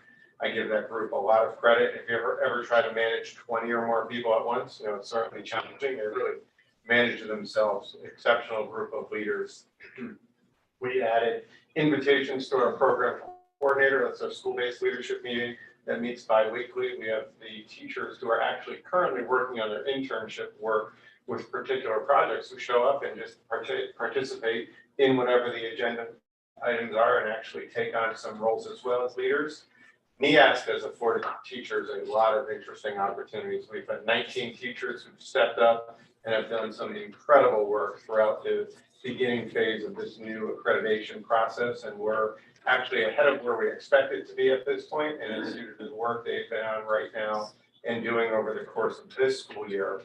Even this year, we transitioned the Safe School Climate Specialist, which used to be the principal of the building, to one of our faculty members, and that person is responsible, it's around the bullying law, to really check with the administration when we get reports of possible bullying or teen dating violence. That's another set of eyes when we have something sent to us that we have to do a very thorough investigation within certain timeframes. The Safe School Climate Specialist actually reviews this with us. It's been an incredible learning experience for her, but it gives us one more set of eyes when we go through these investigations and make some really important decisions. And I can tell you these investigations aren't, a couple of hours or a couple of days. They're incredibly extensive. So adding that set of eyes has been really positive. Something Mr. Bodner mentioned is we have 2 faculty members who are leading that process for changing over our advisory program, which has been absolutely tremendous work. They've embraced the entire faculty and a large voice from our student body as well as we're moving forward, getting ready for the 2022-23 rollout. We had a faculty member who's still leading this process actually take on the charge of revising our core values and belief statement, which was an older statement that was last revised during the last NEASC visit. It's part of the process. He's done incredible work, has gotten input from various stakeholders. We're almost at the finalizing stage. Again, it's been really impressive work. And something similar to what Becky Frost mentioned, we added the Paraprofessional monthly meeting this special ed program coordinator and I carve out time during the school day because asking them to stay after hours is not fair at all. Invitation only, it's interesting, they all show up and we have certain agenda items and a time for questions and answers as well. It's been a really meaningful time, allows us to connect. We have a pretty large building as well as large number of faculty and students, so you don't always get to know everyone as well.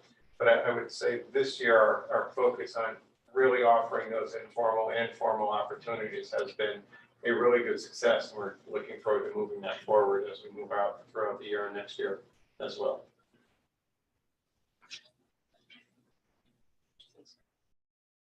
The last section is systems. And these systems are pretty all encompassing. They're really looking at setting up systems for student support for all learners, and we kind of ambitiously put in from birth through high school, beyond high school, to thrive emotionally, socially, and academically, to really look at not only understanding achievement gaps, opportunity gaps, but also readiness gaps. So really taking that whole child approach and looking at transitions and the needs of every learner. So we want to make sure that we're putting some pieces in place that serve all levels of learners and all levels of the system. So we've had quite a few new systems that we're adding this year. One, of course, is the College and Career Counselor. We have a definite 2-year plan that the board is familiar with, and that will give our students some opportunities to expand interest in internships and externships, and really have some idea of career, college, and other interests. So we're really excited about that and the opportunities that come for our kids with that. We also have 3 brand new district-wide committees that have been formed this year, in addition to the committees that we've had in prior years. So we have a diversity, equity, and inclusion committee that Dr. Cook spoke of. That is a very active group, a very busy group, and has been meeting very regularly, as well as the district development team, which has membership from all of the school teams come together in a district team. So that team also meets on a monthly basis. And then we have a social emotional learning group that is just starting to meet, that will take the information that we've been curating through our universal screens and starting to respond to that as a system coupled with the Search Institute work. So it doesn't take the place of the whole Child Wellness Committee. That was a huge committee. During COVID, that committee has not met as often because it is such a broad group. Becky was very active in leading that group. And I'm sure there's going to be more and more work for that group as well. But this social emotional learning piece is really to look after data and responsiveness to that data. So we're excited. Thus far, we've examined intervention data in our district-wide team several times. We'll be broken out and come up with individual plans or various level plans. We keep circling back to that information. And again, our data visualization tool is not up yet. So this is kind of hard handwork that we're doing, but we care enough to do that. And we're also looking at our recruitment efforts and our hiring processes. So right now, we're in full steam ahead, looking at various hiring, various anticipated openings in the district. And we take our talent development seriously. So we try to get a jump on the possible candidates in the pools. Every single administrator here is involved in one of those processes or more, and I'll emphasize probably more. So we really take our collective best. It's not easy. We do performance tasks. We do several rounds of interviews. And before we select a candidate that will be a member of our team. So our systems are getting tighter. So I'm going to have our final round for our schools reporting on our systems and how they're working. Becky, you're up again. Surprise. So I wanted to highlight one of the newer systems we have at the elementary level, and that is, thanks to the board and supporting our budget, a full-time social worker in each of our buildings this school year. So historically, Ryerson and Jeffrey have shared a social worker, so 2 days a week at my school, 3 days a week at Kelly's. And while she was a very talented woman, there's only so much you can do when you're only in a building a couple days a week, especially in the role of a social worker. When a child is in crisis because of a family trauma that they're currently going through or a personal trauma, divorce in the family, you name it. You know, if that happens to happen on a Thursday, and my social worker is up the hill, you know, I just can't support that child as well as I would like to. So having a social worker that is there on a daily basis is a game changer. I gave you some examples here of just ways she has just kind of dove into Jeffrey School. Marissa Brown is our new social worker this year. She has a caseload of 18 students. Most of those students have an IEP, receive special education services. She also has several general education students in her on her caseload as well. She runs both small and independent counseling groups, both on a schedule and then also as needed, as again those you know, crises pop up. She is very well connected to all of the outside agencies, so she's my go-to in terms of working with Department of Children and Families or Madison Youth and Family Services. That is her wheelhouse. She has also been on our Jeffrey team rolling out the new implementation. We had our first successful round of our pilot universal screen for social emotional, the DESA mini. So she was on that team. Again, training teachers, looking at data, analyzing data, making plans for students that flagged on the assessment. Picking up some of those students onto her caseload that flagged from the assessment. She also co-teaches in our PAL program, our program for students with exceptional and emotional needs. She has spoken at a PTO meeting about the support she can provide families. We hold weekly SSTs at Jeffrey School on Friday mornings. She is a standing member of that. So she's there helping us sort of problem solve and look at individual students. And already, because she comes from another district with a great deal of experience, she said, "No, you guys, I think we need to think about this." So she's brought this fresh perspective and just a great member of our whole school community. So thank you. Yes, I echo the sentiments that Becky has shared about the social emotional social worker and the impact that it's had on the social emotional work at Ryerson.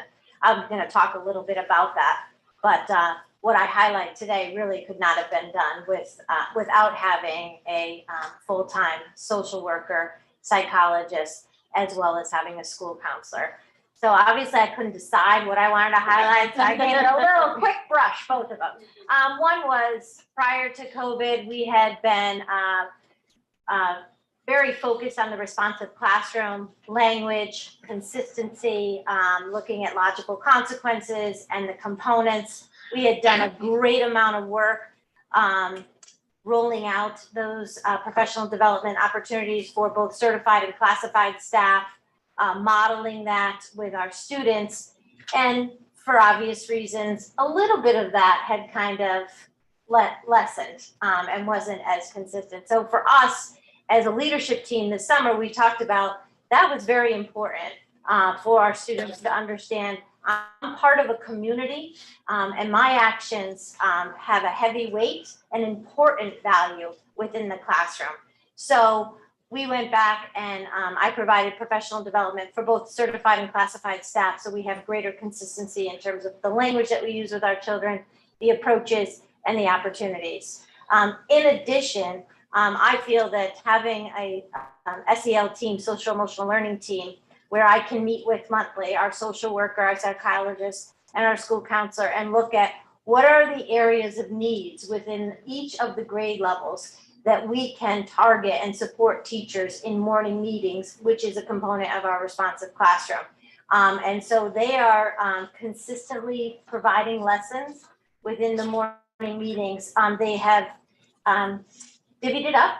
And so our social worker has the third graders, our psychologist has first and second, and then our school counselor has, kindergarten and part of first, depending on the numbers. So they all have an even split of providing that co-teaching support in morning meeting.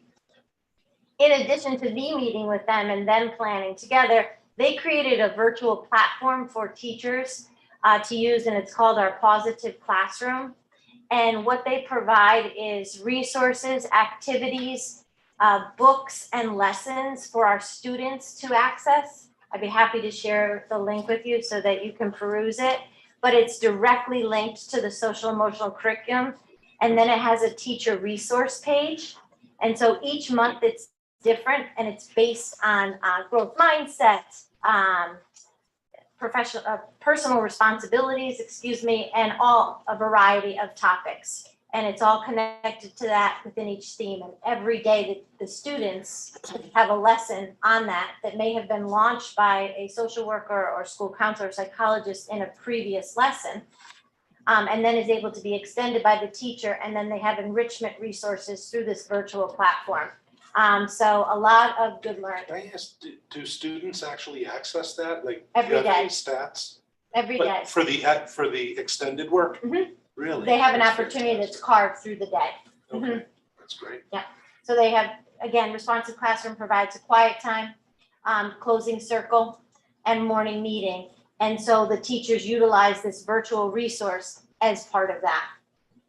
And they've also shared that with our parent group, the social worker, psychologist, and school counselor rolled that out to our parent community as well so that they were aware. But yes, it's used every day. That's great. Happy to share it and highlight them. They created this was their idea, and a great resource. And I love the teacher connection page as well. And the teachers are constantly giving them feedback in a great way, just for how to build that for the students. Have you had any feedback from parents? Yes, it was very well. That opportunity for parents to be a part of that PTO meeting, it was well attended and great follow-up. So back to follow. Sorry. You know, one of the systematic changes or improvements we made this year and continue to monitor and hope to grow came out of Gail's idea last year towards the end of the year.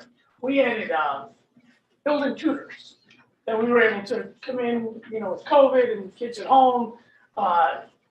And so we saw the positive impact kids were having with dedicated adults focused on whether it be math, whether it be LA. So this year, you know, as it says there, we analyze data. We've always done that, you know, analyze the data for all the screenings, easy CPM, et cetera. And then we adjusted our tier 1 groups as needed. We do it by trimester. But what we did this year, which has been really impressive, is we dedicated a paraprofessional to our coaches. So that para is trained by the coaches. So she works with the tier 1 students under the direction of the coaches. And what we're able to do now is look to next year, and we may shift that para, maybe even dedicate 2 paras, train them, and we're just building capacity. So after someone has worked with the students and they go back maybe into a different role as a para, they have that background, they have that training, and then we're going to continue to train more and more paras. There's also led us to start to look at how we use paras differently and maybe change our whole system of, and sometimes we just kind of do the same thing year after year, but I have paras that I put out to them kind of talking about next year. So many want to be, how do I get trained? How do I get put in that role to work in that way? So that's been a systematic change, and we're going to try to look at how we train and use our paras to support instruction differently maybe than we have in the past.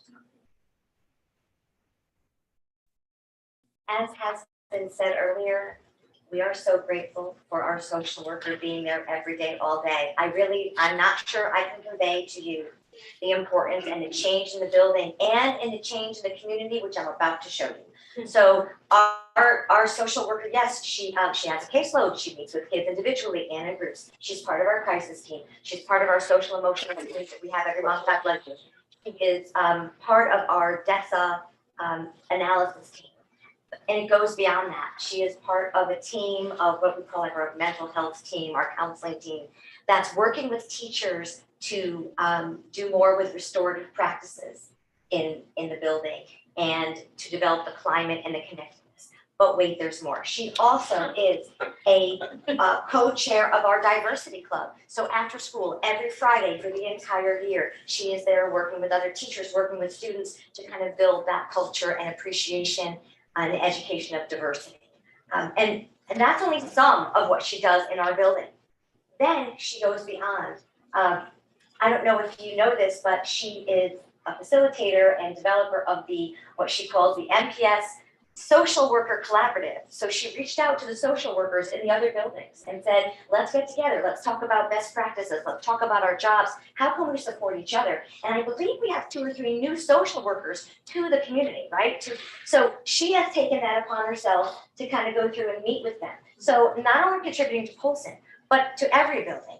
And she has also reached out to the community. Yes, she works with Madison Youth and Family Services, but she is starting a new mentoring program, which she calls Game Changer. And the idea is that you match people in the community, adults in the community, who would be positive mentors to our Polson students. And I believe she's at the stage where she's met with some mentors and she's going to vet them over the summer. And then in the fall, we hope to really connect them with the students themselves. So I am so excited that this system that we have is not just for Polson, it's not just for Madison, it's for the community.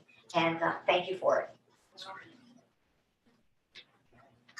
I'd like to just highlight, to summarize 3 systems. I talked about a couple already, but the first is just the supporting new faculty. We take the hiring process very seriously. Probably the most important thing we do, we select to fill vacant positions. We have an extensive process, but it doesn't end, after that person is selected. We try to put in a great deal of support during normal times, pre-COVID-19 times, by assigning mentors, monthly meetings with administrators, the feedback for the evaluation process, a lot of encouragement to see us with, open communication. We've spent more time and given more attention through the coordinators and administrators to our newly hired teachers that were hired last year or this year, because teaching probably, one of the most demanding and rewarding positions out there. But can you imagine your first year ever, during a pandemic where, that's your first and only experience? I found myself saying, it's different from this. Don't give up. It will change. It will get better. And our new faculty are doing great things, but I don't want to lose them, because if they think this is the reality for, like Gail mentioned, the next 35 years of their profession, I'm not sure I would stay in it for that long. So we have made a really concerted effort to support our newly hired faculty and staff. And I think they would say they feel supported. I don't think they would say it's not been overwhelming. It's a different world teaching in this environment of the pandemic, but we've really focused on making sure they feel like they're supported. Other thing worth mentioning, Gail mentioned as well, is our transition from, counseling or guidance counseling to school counseling department. And that's, moving forward very quickly. We're really excited about it. A couple of the things, we've had a few relationships already with some local businesses. Our most recent is with Electric Boat, which is really cool. We're looking to have them come and visit and have some students have some opportunities there, which is absolutely fantastic. Really exciting. It seems like we started to reach out. Now some places are reaching out to us. So it's already getting contagious in a really good way, not a COVID way, in a really good way for sure. So we're looking forward to those relationships building to give our students some really good experiences in and out of school. We typically used to have a separate college fair and a separate career fair, very well attended, first ever, already scheduled April 27th of this year. You're all invited. If you'd like to come, it'll be a huge event, and half of it will be in the dining and assembly hall, the other half will be in our gym. It will be an incredible event. We typically offer an invitation to some of the other local schools as well. We get great attendance. And we're already in the process of talking about, who we're looking to move as a counselor into that particular role and that communication to the current caseload. So it's not a surprise as we move forward. So a lot of great things. That ball is certainly moving very quickly in a great way. And our fall lessons, I mentioned that, and that was, again, I want to thank you for the support for the stipends for those positions, because that is a heavy lift for these 2 faculty members. And they're continuing to work this year and are focusing over the summer. I could say with confidence, we won't be fully prepared to do this next year, but we're doing this next year. If we wait till we're fully prepared, we'll never roll it out. But on our agenda for topics, we're looking at starting, in smaller groups for the most part around, appropriate relationship building, social and emotional support, some of the softer skills around executive functioning as well. But then we're going to take on, the big topics that, I would say a lot of places aren't comfortable in.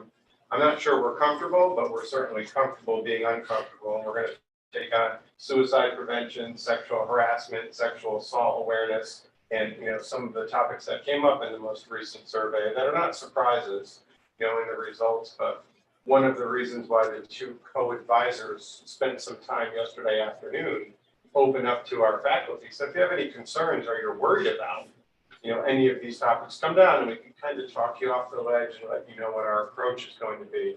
Because teachers, if you went to be a social studies teacher, you're pretty confident in your topic.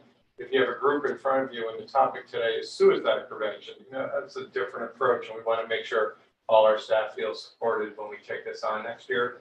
Student input has been incredible. They're looking for this. They want it to happen. So we, like I said, we won't be ready, but I think we'll do a great job with it. And we're looking forward to that moving on next year. And again, the two faculty members who have taken it on and who have been supported from their colleagues as well as students has been impressive to watch. This has not been an administrator's initiative. This came from our faculty saying our current advisory group really has good intent, but it hasn't been working like we would like it to. And the transition has been really impressive to see. And again, I'm looking forward to that next year.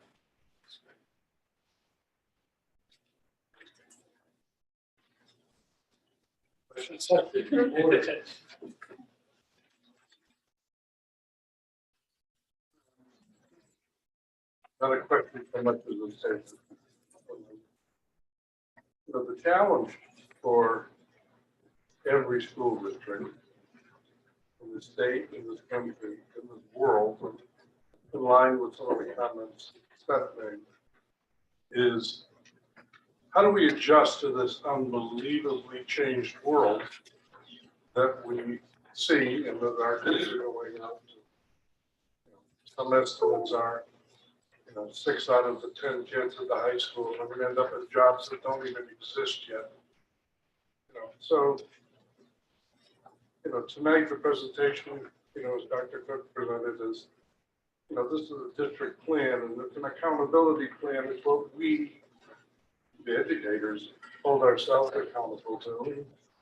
You're presenting to the board, so on some level you're saying, and we expect this is what the board holds us accountable to. But, when I look at it and when I listen, and you covered a great deal of detail that I think is really important. But what I'm listening for is, to what degree does the district embrace the idea that it's not business as usual, that we need to adjust and change to a different reality for our kids? And what I heard all through the evening is that that's embedded. It started, Dr. Cook said, a lot of the stuff isn't different.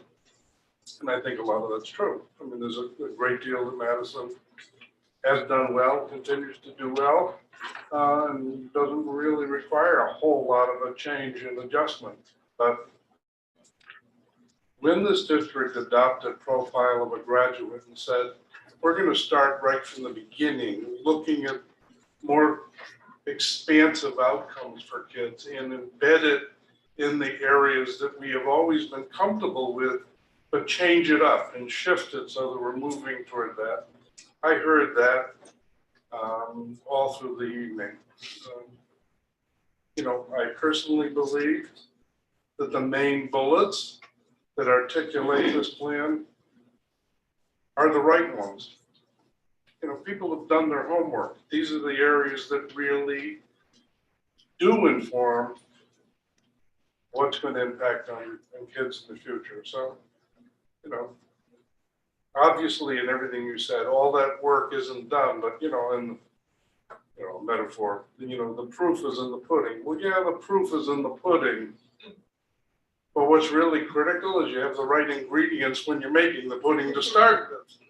And I think, we're very much there. So, I applaud you for that. Obviously, there's more work to be done by all of us. But this is more than just an accountability plan. This is a roadmap. This is a statement about what is important and what it is that we want to work on. One last point, and I've read through the plans, all the plans, many times and extensively. There's one thing missing that I say, You know, maybe we have it and I just don't know about it. As comprehensive and complete as this plan is, there's lots of evidence that the success of this plan is dependent upon this row of people right here.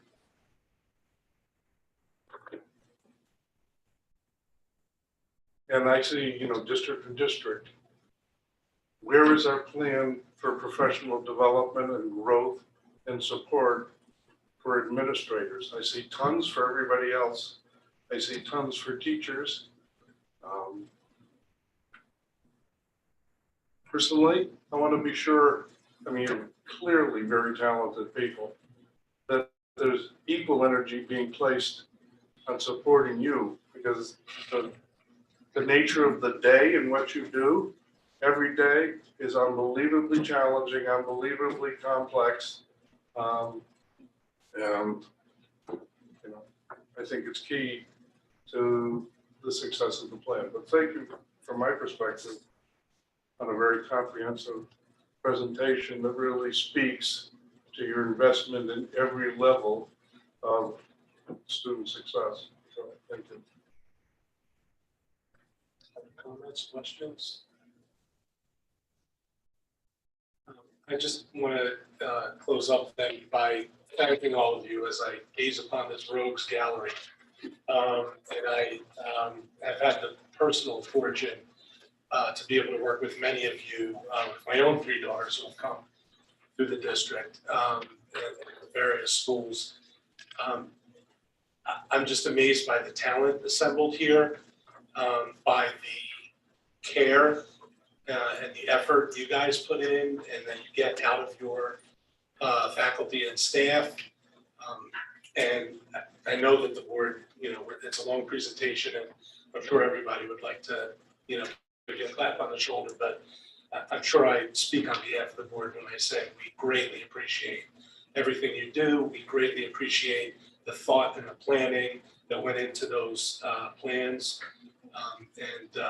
And we look forward to the positive results that you guys are driving. Thank you. Thank you. That means a lot. Thank you very much. Go home. Hi. Thank you. Thank you. Thank you, guys. Thank you, everybody.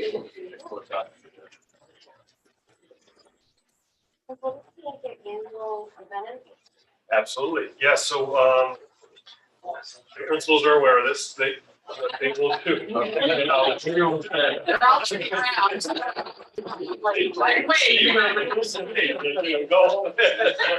I think that's serious. But yeah, so what they will do now is, and they have continued to do, is work with their staff. We'll actually get some hard data, you know, coming in.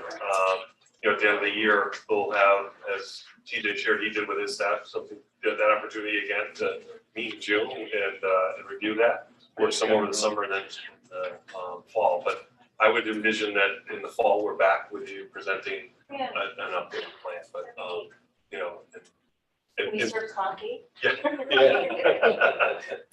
You know, it's, and Steven's right. One of the things, and I know he's an expert on principal research. Yeah. You can have a good school with a okay principal. There's never been a great school without a great principal. You know, and so I think that is so important. They're a humble group. Gail will tell you. We asked them, "What do you need? What do you want? What do you want to do?" We got some professional development time coming up. Crickets, right? We didn't get anything back. So, you know, I think that their professional learning has been on hold, you know, for the last 2 years as they've been managers and trying to lead and pushing, you know, and doing so much. But we're at that point, you know, where we have to get back and, you know, and Gail and I have recognized that and start to plan for the summer. But you know, I think that they've just so much has been put on hold for them. And, you know, it is a great group. It really is. They're really a group of servant leaders, always putting their staff members forward in front of themselves. They're so students. Some of the things you make them look at, because it really is one of the best models and most cost-effective models in terms of developing administrators is executive coaching. And in this state, you can get that for free. So it's, I mean, It's free, let me do it. it's a model to look at, but, Connecticut Association of Schools has a program, and, it's had for several years, a grant program that district can apply for, and, they get to meet with, some skilled retired educators like every other week for an hour or two to work on, their specific goals. It's a great idea. Yeah, I rarely do this, but I just feel it's notable that, and I think we forget that in 2019, 2020, we reconfigured the entire district. And we shuffled all of these leaders. Yeah. And then put them in a pandemic. So they never had a full year with their staff. And never had a normal year as a school and as a building. And I think it's remarkable when I listen to them, and they're still very pointed in the right direction. They're still working hard. So I just have to mention that because I think that piece of history is really something. Absolutely worth noting. It was huge. I mean, they all really shifted, one to the left and one to the right. Yeah. And covered a lot. Yes. Gonna shift again. They're resilient groups. Yeah. They're very resilient. Keep them on their toes. Yes, exactly. Exactly. So, thank you all. That was a great discussion. That was really awesome information. Great presentation. Thank you, Dr. Cook. Now we'll move on to board member comments. And with that, I would like to point out a couple happy things. A lot of our winter sports teams have advanced into the playoffs or to very high finishes in the playoffs. Congratulations to all of our teams. The Polson Robotics team recently participated in a statewide, or I guess it was it national? Well, it was located at the state, but they advanced. One of the teams advanced to the global finals for the Polson Robotics, or for the robotics competitions. And that's going to be in May. So we look forward to them winning all of that, of course, bringing home the bacon. But it's just great that all the sub teams of that team did really well, and we thank them for their focus, and we hope they learned a lot from it. I also wanted to just make a procedural announcement that with the recommendation of Dr. Cook and the executive committee, I will be appointing Diane as the parliamentarian for the board. This is I want Diane to take note, this is not sergeant at arms, this is parliamentarian. But next regular meeting, we're gonna have to vote on that as a board because that's a board position in the bylaws, so we'll vote on that next meeting. And thank you for stepping up and volunteering, Diane. You'll keep us all straight with our motions and friendly amendments and Point of points order. Points of order.